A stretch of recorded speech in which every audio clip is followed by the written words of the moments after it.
स्वागत है प्यारे बच्चों, आप सभी के एक नई वीडियो में। आज की वीडियो आप सभी के लिए बहुत ज़्यादा इंपॉर्टेंट होने वाली है। इस वीडियो के अंदर मैं आप सभी को क्लास 6 के अभ्यास 13D को पूरा कंप्लीट कराऊंगा। अगर आप सभी को इस एक्सरसाइज के किसी भी क्वेश्चन को सॉल्व करने में समस्या आ रही है, कोई सा ऐसा क्वेश्चन है जो समझ में नहीं आ रहा है, तो आपको इस वीडियो को बड़े ध्यान से देखना है। इस वीडियो के अंदर हर एक क्वेश्चन को बड़े आसान तरीके से आपको करना है, सिखाऊंगा। तो चलिए स्टार्ट करते हैं। उससे पहले मैं आपको बता दूं, अगर आप सभी को इस बुक के किसी भी एक्सरसाइज में समस्या आती है तो आप हमारे चैनल पर आएंगे तो यहाँ पर आपको इस बुक के सभी सॉल्यूशन मिल जाएंगे। हर एक एक्सरसाइज को मैंने बहुत अच्छी तरीके से यहाँ पर कंप्लीट करवाई है, तो आप सभी हमारे चैनल पर जरूर आइए और यहाँ पर हर एक एक्सरसाइज को बढ़िया तरीके से कंप्लीट कीजिए। चलिए अब हम देखते हैं पहला नंबर क्वेश्चन हमको क्या दिया गया और इसको किस प्रकार सॉल्व करेंगे। तो पहला क्वेश्चन दिया गया है, निम्नलिखित त्रिभुजों में कौन सा त्रिभुज किस त्रिभुज के सर्वांगसम है, मतलब किसके बराबर है। ठीक है, अब देखिए ध्यान समझिएगा, सर्वांगसम मतलब होता है बराबर है। ठीक है, बिल्कुल। अब देखिए जैसा कि आप देख सकते हैं, ये वाला त्रिभुज इसके बराबर है क्योंकि इसके अंदर 60 अंश का कोण है, इसके अंदर भी 60 अंश का कोण है, 40 अंश का कोण है, 40 अंश का कोण है। एक भुजा 3.5 सेमी है, एक इसके अंदर भी 3.5 सेमी है। और इसके अंदर देखिए दो त्रिभुज बन रहे हैं, ये वाला जो त्रिभुज है इसके बराबर है, ये वाला त्रिभुज इसके बराबर है। तो इन सबको हमको कॉपी पर लिख कर भी दिखाना पड़ेगा। तो चलिए कॉपी पर चलते हैं और देखते हैं किस प्रकार से इसको हमको करके दिखाना है। तो मैंने आपको बताया जो आपका यहाँ पर त्रिभुज ये वाला है और ये वाला दोनों सर्वांगसम है, तो इसको हम बोलेंगे त्रिभुज ABC और इसको बोलेंगे त्रिभुज FED। ठीक है, तो इन दोनों को हम लिखेंगे सबसे पहले। तो चलिए लिख लेते हैं। तो यहाँ पर आपको लिखना है त्रिभुज ABC तथा त्रिभुज FED में। ठीक है, इन दोनों त्रिभुज के अंदर हम देखने वाले हैं क्या क्या चीज़ें हमारी बराबर हैं, कैसे हमने इसको कहा कि ये दोनों सर्वांगसम हैं, बराबर हैं। ठीक है, तो चलिए देख लेते हैं। अब देखिए यहाँ पर जो इसके अंदर कोण A है, ठीक है, कोण A है, और जो इसके अंदर कोण F है, ये दोनों बराबर दिख रहे हैं आपको। तो मैं आपको दिखाना चाहूँगा, एक बार देख लीजिए बढ़िया तरीके से। तो देखिए कोण A जो ये है और कोण जो ये F है, दोनों बराबर हैं। ये भी 40 है और ये भी 40 है, इसलिए मैंने कहा कोण A बराबर कोण F कितना है, 40 अंश हैं दोनों। ठीक है, अब इसी तरह से देखिए यहाँ पर आप देख सकते हैं दूसरा कोण जो है ये B और इसके अंदर दूसरा को इसका कोण E, ये दोनों बराबर हैं 60-60। ठीक है, तो इसके अंदर लिखेंगे तथा, या ऐसे ही डायरेक्ट लिख दीजिए, कोण B बराबर कोण E कितने हैं, 60 अंश हैं। तो इसको लिख दीजिए आप। ठीक है, ये हो गया। अब ध्यान समझिएगा इसके आगे। अब इसके अंदर जो भुजा है, देखिए कौन सी भुजा, ये AB जो है ये बराबर है किसके, EF के बराबर है। ठीक है, तो इसको भी हम लिख देते हैं। तो यहाँ पर हम लिखेंगे AB बराबर EF। दोनों भुजाएं कितनी दी गई हैं आपको, 3.5 सेंटीमीटर दी गई है, तो इसको हमने लिख दिया। ठीक है, अब ध्यान समझिएगा इसके आगे हम कह सकते हैं, अतः ये जो हमारा त्रिभुज, क्योंकि यहाँ पर देखिए हमने दिखा दिया है दो इसके अंदर जो हैं क्या, दो कोण बराबर हैं और एक भुजा बराबर है। ठीक है, तो यहाँ पर दो कोण और एक भुजा अगर बराबर दिखा देते हैं तो हम कह सकते हैं हमारा जो यहाँ पर त्रिभुज है ABC, ठीक है, वो सर्वांगसम है। क्या है, सर्वांगसम है, ध्यान रखिएगा। तो यहाँ पर हम लिखेंगे सर्वांगसम है, इस तरह से निशान बनाया जाता है किसके, त्रिभुज FED के। ठीक है, बहुत ही अच्छे तरीके से आपको इस तरह से लिख देना है और आपको बढ़िया से बढ़िया नंबर मिल जाएगा। अब चलिए इसके बाद इसका सेकंड नंबर, मतलब इसके आगे देखते हैं कौन सा त्रिभुज हमारा सर्वांगसम है। तो मैंने आपको बताया कि ये इसके अंदर दो त्रिभुज बने हुए हैं। ठीक है, ये वाला जो त्रिभुज है इसके बराबर है। तो यहाँ पर देखिए आप कैसे इसके अंदर दो त्रिभुज निकालेंगे, तो पहले आपको ध्यान से समझ लेना है। तो यहाँ पर देखिए AD और आपका B। ठीक है, यहाँ से देखिए ADB, इसके अंदर एक त्रिभुज यहाँ से यहाँ तक बन रहा है। ठीक है, दूसरा वाला यहाँ पर बन रहा है आपका BCA। ठीक है, यहाँ से यहाँ तक। तो इस तरह से आप लिखेंगे त्रिभुज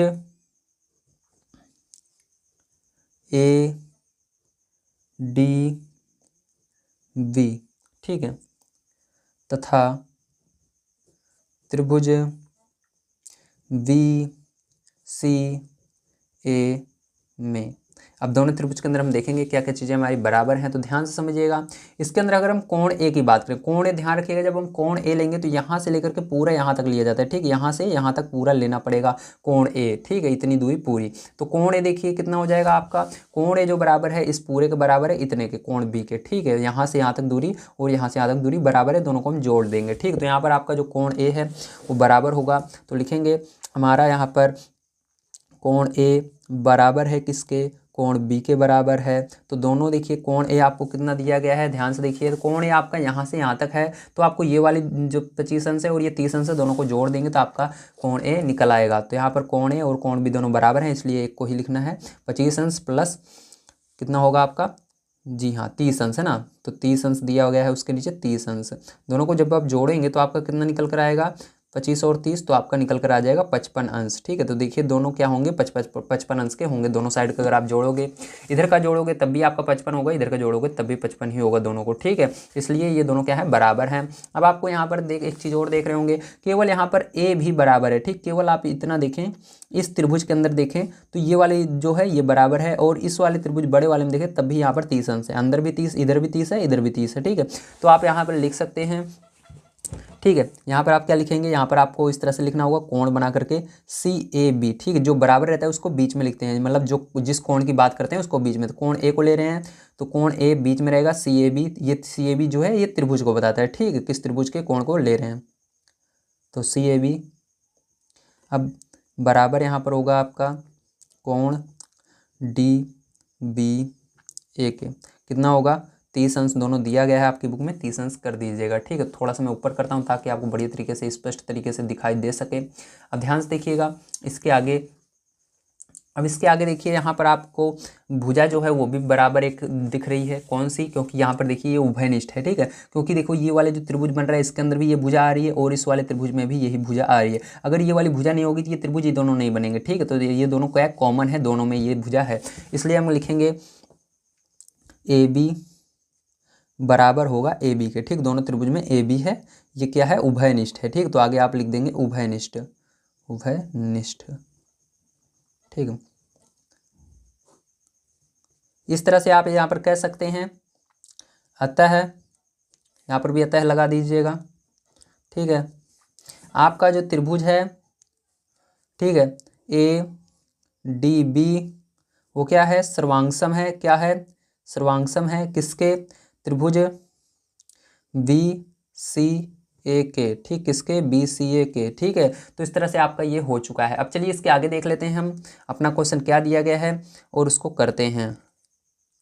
तो देखिए लास्ट में आपको इसके अंदर भी दो त्रिभुज दिख रहे हैं। ठीक है, एक ये ऊपर है, एक नीचे बना हुआ है। तो दोनों में देख सकते हैं, ये यहाँ पर 2 सेंटीमीटर भुजा है, ये भी 2 सेंटीमीटर है। इसके अंदर 100 अंश का कोण बन रहा है, इसके अंदर भी। तो हमको 2 चीज़ें तो मिल गई हैं, और एक चीज़ इसके अंदर हम ढूंढ निकालेंगे, और इसके कारण हमारा क्या हो जाएगा, ये बराबर हो जाएगा। ठीक है, अब इसको कैसे लिखना है चलिए हम देखते हैं। तो यहाँ पर मैं आपको तीसरी चीज़ भी ढूंढ कर दिखाता हूँ। अब देखिए यहाँ पर ध्यान समझिएगा, इसके अंदर हम देखेंगे हमारा त्रिभुज कौन सा है ये। तो यहाँ पर आप त्रिभुज के नाम लिख देंगे। तो यहाँ पर हमारा त्रिभुज है ADO। तो यहाँ पर त्रिभुज ADO तथा त्रिभुज CBO।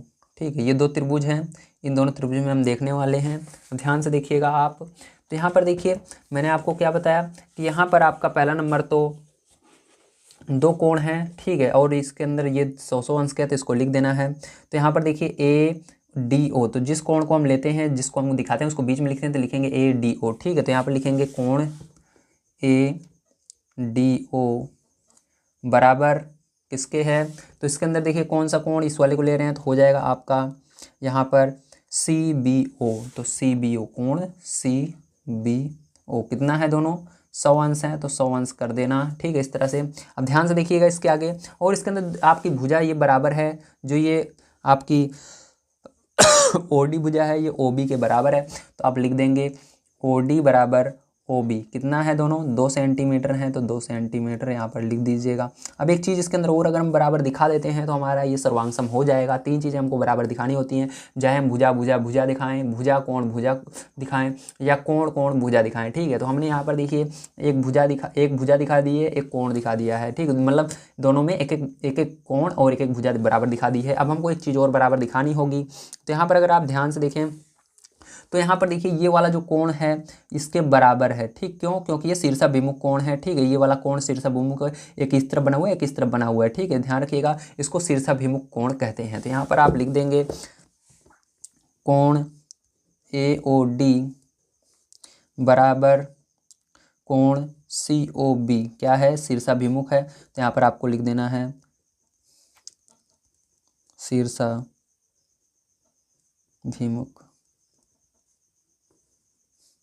कोण, ठीक है। इस तरह से क्या हो गया, ये बराबर हो गया। अतः आप लिख सकते हैं त्रिभुज ADO सर्वांगसम, ठीक है। इस तरह से आपको निशान बना देना है सर्वांगसम का, आपकी बुक में बना हुआ है, ठीक है। अब देखिए उसके बाद सर्वांगसम किसके है, त्रिभुज CBO के, ठीक है। तो ये आपका होता है क्वेश्चन पहला नंबर समाप्त। तो चलिए अब इसके बाद सेकंड नंबर क्वेश्चन पर चलते हैं, उसको पढ़ते हैं और उसको भी सॉल्व करते हैं। यदि आप सभी को वीडियो पसंद आ रही हो तो आप सभी हमारी अन्य वीडियो देखने के लिए चैनल को सब्सक्राइब जरूर कीजिएगा। मैं आप सभी को डेली यहाँ पर वीडियोस प्रोवाइड करता हूँ आपके क्लास के। तो चलिए अब हम देखते हैं सेकंड नंबर क्वेश्चन क्या दिया गया और उसको किस तरह से करेंगे। दिया गया चित्र में AD कोण A, तो कोण A कहाँ पर है, ये पूरा इतना होता है कोण A, ध्यान रखिए कोण A की बात कर रहा है तो पूरा लेकर देखना है आपको, ठीक है। कि अर्धक है तथा AD लंब BC, AD क्या है, लंब है BC पर। तो देखिए AD ये क्या है, लंब है किस पर, BC पर, इसके ऊपर आकर इस तरह से लगा हुआ है, इसलिए यहाँ पर निशान भी बनाया गया है। अब आपसे नंबर 1 पूछ रहा है क्या त्रिभुज ADB सर्वांगसम है त्रिभुज ADC के, तो ADB, तो ADB कहाँ पर, ADB ये वाला त्रिभुज जो है इस साइड वाला, इस वाले त्रिभुज के क्या सर्वांगसम है, बराबर है, ठीक है, आपको बताना है। दूसरा नंबर, क्या यह कहना सही है कि BD बराबर DC, तो देखो क्या ये कहना सही है, BD बराबर DC, इसको आप कह सकते हो कि ये दोनों आपस में बराबर हैं। तो चलिए इसको हम देखते हैं किस तरह से आप इसका उत्तर दोगे। तो देखिए नंबर 1 यहाँ पर हम देख लेते हैं सबसे पहले, ठीक है। तो यहाँ पर नंबर 1, तो यहाँ पर आप लिखोगे त्रिभुज A, ठीक है, त्रिभुज ADB तथा त्रिभुज ADC में, ठीक, दो त्रिभुज आपके बन रहे हैं, देख लीजिए। यहाँ पर पहला त्रिभुज बन रहा है ये ADB और ये बन रहा है ADC, इन दोनों त्रिभुज में देखेंगे, अब ध्यान से समझिएगा। तो यहाँ पर जो आपका कोण होगा BAD, ठीक है, वो बराबर होगा किस कोण के, कोण CAD के, किसके, CAD के बराबर होगा। और यहाँ पर जो कोण ADB होगा वो कोण ADC के बराबर होगा, दोनों 90 अंश के होंगे। ध्यान समझ लीजिएगा इन दोनों चीज़ों को, मैं फिर से समझा देता हूँ आपको इसके अंदर। तो यहाँ पर देखिए जो आपका कोण BAD है, तो मतलब ये वाला जो कोण है, ठीक, और ये वाला दोनों कोण जो हैं, देखिए इस त्रिभुज अलग अलग बात हो रही है, यहाँ पर कोण एक ही बात हो रही है, लेकिन एक तो इस त्रिभुज में बात हो रही है, देखिए BAD, B और AD इस वाले त्रिभुज की बात हो रही है, ये वाला जो कोण है इस वाले कोण के बराबर होगा, ध्यान रखिएगा, ठीक है। अब इसी तरह से यहाँ पर देखिए ये 90 अंश दिया गया है एक कोण, तो ये वाला भी क्या होगा, 90 अंश ही होगा दोनों, ठीक है। तो इस तरह से हमने लिखा कि यहाँ दोनों त्रिभुज में क्या होंगे, 90 अंश होंगे। ध्यान समझिएगा, यहाँ पर दो चीज़ें तो मैंने दिखा दी, एक चीज़ और यहाँ पर दिखा देते हैं, ये सर्वांगसम हो जाएगा, मैंने आपको बताया है। तो यहाँ पर जो भुजा होगी AD वो बराबर होगी AD के, ठीक है, दोनों क्या है, उभयनिष्ठ हैं, दोनों में AD देखिए दोनों में उभयनिष्ठ है, आप देख सकते हो AD इस वाले त्रिभुज में भी आ रही है, इस वाले में भी ये लाइन है, ठीक है, दोनों त्रिभुज इससे मिलकर बने हुए हैं, तो ये क्या है, उभयनिष्ठ है। तो हमने इसके अंदर 3 चीज़ें दिखा दी हैं, अतः हम अब ये कह सकते हैं कि ये जो है क्या है, हमारा सर्वांगसम है, ठीक है, क्या है, सर्वांगसम है। तो आप लिखोगे अतः त्रिभुज ADB, ठीक है, सर्वांगसम का निशान इस तरह से होता है, सर्वांगसम त्रिभुज ADC, ठीक है। और आगे हाँ लिख दीजिएगा, क्योंकि आपसे पूछ रहा था, क्या पूछ रहा था, ध्यान से देख लीजिए। तो इसके अंदर पूछ रहा था क्या ये दोनों सर्वांगसम है, तो आगे आंसर में हाँ जरूर लिखिएगा, ठीक, हाँ ये सर्वांगसम है। चलिए इसके बाद दूसरा नंबर इसका पार्ट देख लेते हैं, इसके अंदर क्या कह रहा है आपको। तो इसके अंदर कह रहा है क्या यह कहना सही है कि BD बराबर DC, तो क्या ये BD और DC के बराबर होगा। तो इसके अंदर आप देख सकते हो ये दोनों त्रिभुज आपस में सर्वांगसम हो गए हैं, इसलिए ये कहना सही है कि हाँ दोनों बराबर हैं, क्योंकि यहाँ पर आप लिख दीजिएगा हाँ क्योंकि,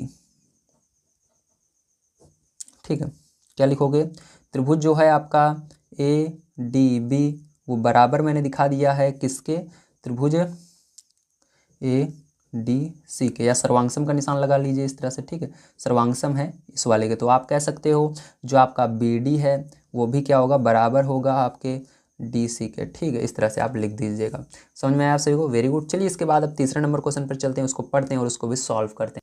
तो देखिए इसके अंदर तीसरा नंबर क्वेश्चन कह रहा है चित्र में रेखा AX, तो ये रेखा AX है, क्या कर रही है, कोण CAB जो ये बन रहा है CAB, ठीक है, ये कोण CAB और कोण बी डी सी, कोण बी डी सी कहाँ पर बन रहा है, बी डी सी, ये दो कोण बन रहे हैं, एक ये एक यहाँ से यहाँ तक, ठीक है, को समद्विभाजित करती है। उन तीन तथ्यों को बताइए जो ये सिद्ध करे कि त्रिभुज ए डी बी, त्रिभुज ए डी बी कहाँ पर बनेगा, ए डी बी, ठीक है, इस नीचे वाले त्रिभुज की बात हो रही है, ए डी बी, ठीक है, देखो यहाँ से ए से डी तक फिर बी तक, मतलब इस वाले त्रिभुज की, और त्रिभुज ए सी बी, ए सी डी, कौन सा, ए सी डी, ये दोनों त्रिभुज सर्वांगसम है। तो मैंने आपको बताया सर्वांगसम दिखाने के लिए तीन चीजें हमको दिखानी पड़ती हैं, तो वही तीन चीजें आपसे पूछ रहा है कि इसके अंदर बताओ कौन सी चीजें हैं जो सर्वांग इसके अंदर बराबर हैं। अगर आप बराबर इसके अंदर दिखा देते हो, तीन चीजें बता देते हो, तो ये ऐसे ही आपका सर्वांगसम हो जाएगा। तो चलिए मैं इसको आपको करके दिखाता हूँ। तो देखिए इसके अंदर हम देखेंगे हमारा कौन सा त्रिभुज है, हमारा त्रिभुज यहाँ पर है, ठीक है, हमारे यहाँ पर त्रिभुज का नाम आपको लिख लेना है। दोनों त्रिभुज जो इसके अंदर बन रहे हैं आपको बुक में दिया भी गया है। तो यहाँ पर दिया गया है आपको त्रिभुज ए बी डी तथा त्रिभुज ए सी डी में, ठीक है, मैं दिखा देता हूँ आपको कहाँ पर दिया गया है। तो देखिए ये दिया गया है, आपको क्या दिखाना है, त्रिभुज ए डी बी और ए सी डी को बराबर दिखाना है। तो आपको ये लिख लेना है त्रिभुज ए बी डी तथा ए सी डी में, ठीक है, हम देखेंगे अब इसको। तो देखिए ध्यान से, इसके अंदर जो आपका कोण होगा, ठीक है, कोण ये ए वाला जो है ये बराबर होगा, इस देखो ये वाला कोण और ये वाला कोण दोनों बराबर होंगे, तो इस वाले त्रिभुज में जो ये एक बन रहा है ये भी बराबर होगा इसके, ठीक है। तो आपको इसको इस तरह से लिखना है, ध्यान से देखिएगा, आप लिखेंगे सी ए डी, ठीक है, मतलब क्या कर रहे हैं हम, इस ऊपर वाले त्रिभुज का लिख रहे हैं कोण को, ठीक है। तो सी ए डी देखो यहाँ से यहाँ तक होता है सी ए डी, ठीक है, मतलब ऊपर वाले त्रिभुज का। अब इसी तरह नीचे वाले त्रिभुज में भी आपको इस कोण को लिख लेना है, दोनों क्या है आपस में बराबर हैं, तो इसको लिखेंगे नीचे वाले त्रिभुज में बी ए डी, ठीक है, दोनों बराबर हैं। इसी तरह देखिए सी डी ए बराबर हो जाएगा कोण बी डी ए के, जैसे इस साइड बराबर हुआ था उसी तरह से इस साइड भी बराबर होगा, क्योंकि यहाँ पर दिखाया गया है, आपको देख लीजिए चिन्ह द्वारा बताया भी गया है, ये संकेत है कि ये दोनों साइड बराबर हैं। जैसे ऊपर वाले में भी देखिए आपको बताया गया था कि दोनों बराबर हैं, ठीक है। अब इस तरह से हमने लिख दिया है इसको। अब देखिए इसके अंदर जो एक भुजा है वो कॉमन आ रही है आपकी, ये वाली ए डी जो है दोनों में है, तो ए डी क्या है, हमारी उभयनिष्ठ है, तो लिख देंगे ए डी बराबर ए डी क्या है आपकी, उभयनिष्ठ है, तो यहाँ पर उभयनिष्ठ लिख दीजिएगा, इस तरह से हम उभयनिष्ठ लिख देते हैं, ठीक है। तो ये हो गया। अब यहाँ पर हम कह सकते हैं अतः हमारा जो त्रिभुज है, ठीक है, हमारा जो त्रिभुज है कौन सा, ए बी डी, ठीक है, वो क्या है, सर्वांगसम है, क्या है आपका, सर्वांगसम है, ठीक है, किसके, त्रिभुज ए सी डी के, ठीक है, इस तरह से। तो ये हो गया आपका। एक लास्ट क्वेश्चन बचा हुआ है, चलिए इसको कर लेते हैं। ये वाला क्वेश्चन बहुत ही इंपॉर्टेंट है, इसको बड़े ध्यान से आपको समझना है।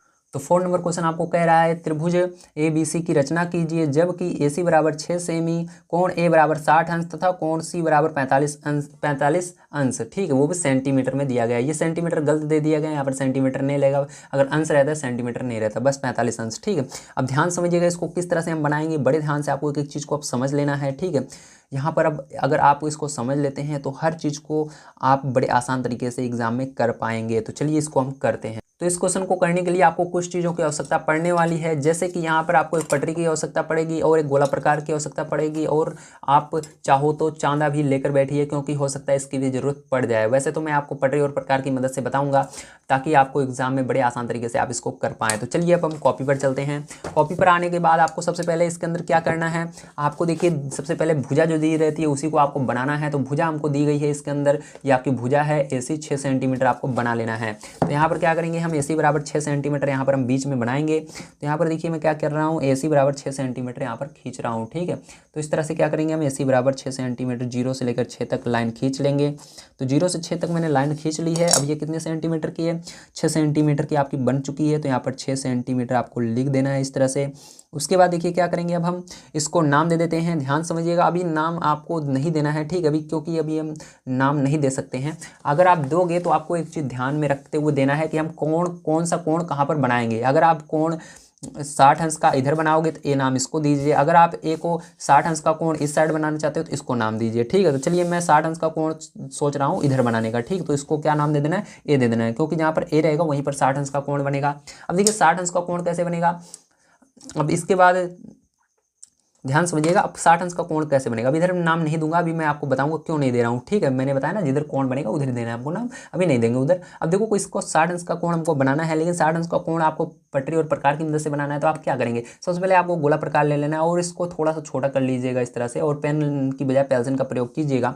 अब देखिए यहाँ पर क्या करेंगे, ये जो लाइन खींची हुई है इस पर क्या करेंगे हम, यहाँ पर इसकी नोक को बिल्कुल लास्ट में रखेंगे, ठीक है, बिल्कुल अंत में इस लाइन के रखेंगे। और इसके बाद क्या करेंगे, यहाँ पर गोला प्रकार की मदद से एक कुछ गोला बनाएंगे, ठीक है, इसको रख करके इस तरह से। तो यहाँ पर देखिए हम गोला बना रहे हैं इस तरह से, जो इस लाइन को काटती हुई चली जा रही है और ये जाती जा रही है, जाती जा रही है, बिल्कुल इतना, ठीक है। अब देखिए यहाँ पर जहाँ पर इसने इसको काटा है यहीं पर फिर से गोला प्रकार को रखिए, और इसका आपको गोला प्रकार को छोटा बड़ा नहीं करना है, जितने पर सेट कर देते हो उतने पर रखना है। अब इसके आगे क्या करना है आपको, ध्यान समझिएगा, यहाँ पर रख करके एक आगे चाप लगा देना है। ये जो पहला चाप लगा है ये कितने अंश का बना है, 60 अंश का चाप लगाया, ध्यान रखिएगा। एक चाप जो लगता है वो 60 अंश का लगता है, इसके आगे अगर आप दूसरा चाप लगाते हो वो कितने का होगा, वो भी 60 का होगा। जितने चाप आप लगाओगे 60 अंश के होते हैं, लेकिन आपको इसको बढ़ाना नहीं होता है। तो हमको 60 अंश का इसके अंदर कह रहा था, ठीक है, देख लीजिए आपको क्या कह रहा है, मैं दिखा भी देता हूँ।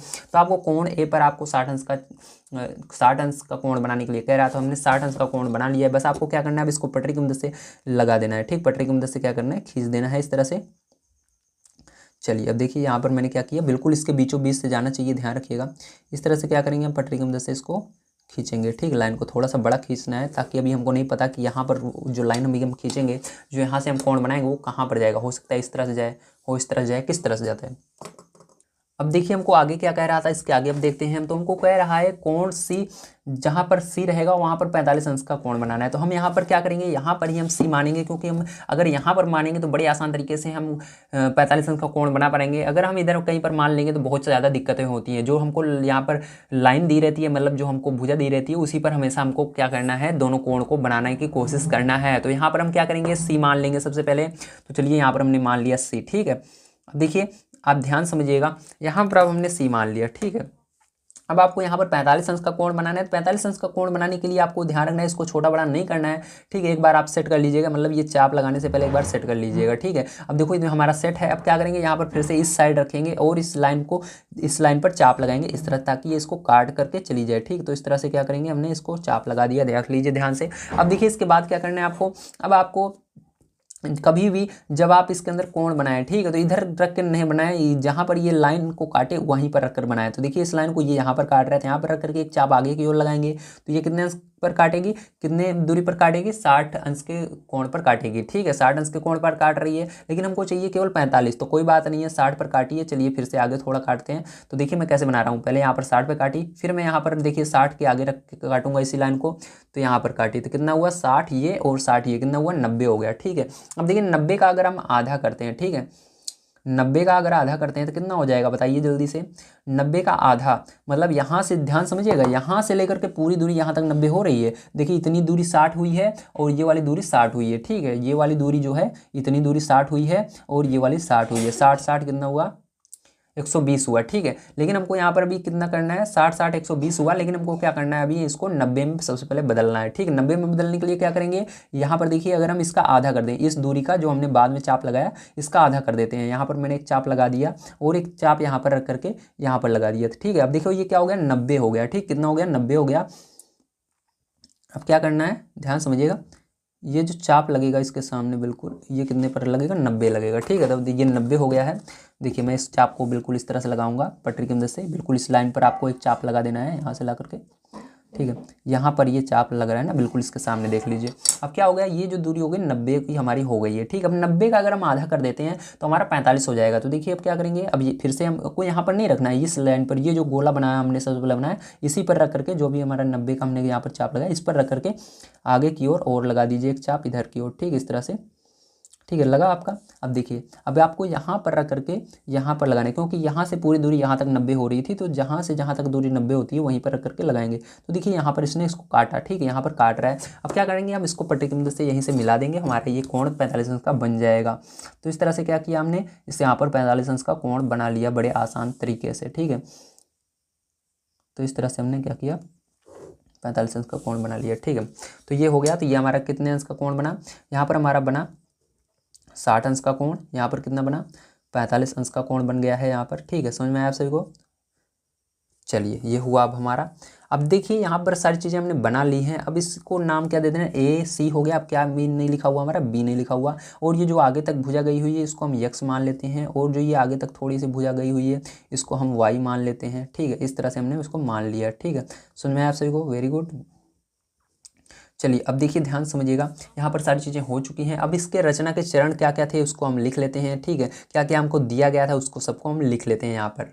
तो देखिए यहाँ पर आप इससे पहले थोड़ा सा इसको लिख लीजिएगा, दिया है, क्या दिया गया है उसको लिखना है। ठीक है आपको, तो यहाँ पर इसको बनाने से पहले थोड़ा सा इसको लिख लीजिएगा, दिया है। ठीक है, उसको बनाने से पहले आपको लिखना है दिया है। क्या दिया है आपके बुक में, तो दिया है ABC। इसको मैं भूल गया आपको स्टार्टिंग में बताने पर, कोई बात नहीं है, अब लिख लीजिए आप।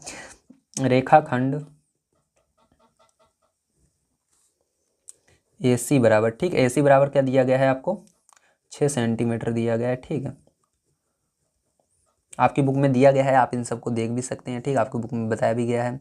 और आपको यहाँ पर कोण A बराबर दिया गया है 60 अंश, तथा कोण C बराबर दिया गया 45 अंश। ठीक है, ये दिया गया है। अब हमको यहाँ पर किस चीज़ की रचना करनी थी उसको भी लिख लेना है उसके बाद आप। ठीक है, पहले इस दोनों को लिखकर उसके बाद चित्र को बनाइएगा। रचना करनी है, किस चीज़ की रचना करनी है, तो आपको कह रहा है यहाँ पर रचना करने के लिए त्रिभुज ABC की। ठीक है, अब देखिए यहाँ पर रचना के चरण क्या क्या हैं उन सबको हम लिख देते हैं। ठीक है, जो जो हमने यहाँ पर स्टेप किया है उन सबको हम यहाँ पर एक बार लिख लेते हैं। ठीक है, चलिए तो देखिए लास्ट में आपको बस इतना ही लिखना है। सर्वप्रथम रेखाखंड AC बराबर 6 सेंटीमीटर खींचा। जो हमने यहाँ पर काम किए हैं उन सबको लिख देना है। जैसे हमने सबसे पहले 6 सेंटीमीटर का क्या किया था, एक भुजा खींची थी। ठीक है, उसके बाद देखिए मतलब भुजा यानी रेखाखंड खींचा था। ठीक है, इसी तरह से उसके बाद जो ये हमने लाइन खींची थी इसी को रेखाखंड कहते हैं। ठीक है, जिसके अंदर ये तीर का निशान नहीं रहता उसको क्या बोलते हैं, रेखाखंड बोलते हैं। अब देखिए इसके बाद बिंदु ए पर हमने क्या किया, पटरी व प्रकार की सहायता से 60 अंश का कोण तथा बिंदु C पर क्या किया, 45 अंश का कोण बनाया। उसके बाद जो रेखाएं हैं हमारी, कौन सी, AX, ये वाली रेखा। ठीक है, ये थोड़ा सा आगे हमने बढ़ाई थी। और जो ये वाली रेखा है ये दोनों क्या कर रही हैं, एक दूसरे को कहाँ पर जाकर मिल रही हैं, कहाँ पर काट रही हैं, बिंदु B पर काट रही हैं। ठीक है, तो यहाँ पर हमारा एक त्रिभुज बन जा रहा है, देख लीजिए यहाँ से। यही क्या है, त्रिभुज हमारा अभिष्ट त्रिभुज है जो हमको त्रिभुज बनाने के लिए कह रहा था। तो उम्मीद है आप सभी को समझ में आया होगा किस तरह से आपको ये एक्सरसाइज पूरी करनी थी। आज की वीडियो में मैंने आप सभी को ये एक्सरसाइज पूरी कंप्लीट करवा दी है। कल की वीडियो में मैं आपको इसके आगे की एक्सरसाइज 13E पूरा कंप्लीट कराऊंगा। अगर आप सभी को ऐसी ही वीडियो देखना पसंद है, आप सभी को यदि हमारी बताई गई क्लासेस अटेंड करने में मज़ा आ रहा हो या आपको समझने में मज़ा आ रहा हो, तो प्लीज़ आप चैनल को सब्सक्राइब कीजिएगा और अपने दोस्तों तक इस वीडियो को शेयर जरूर कीजिएगा। तो मिलते हैं अगली वीडियो में। वीडियो देखने के लिए धन्यवाद। आपसे कहते हैं सुबह, थैंक यू वेरी मच।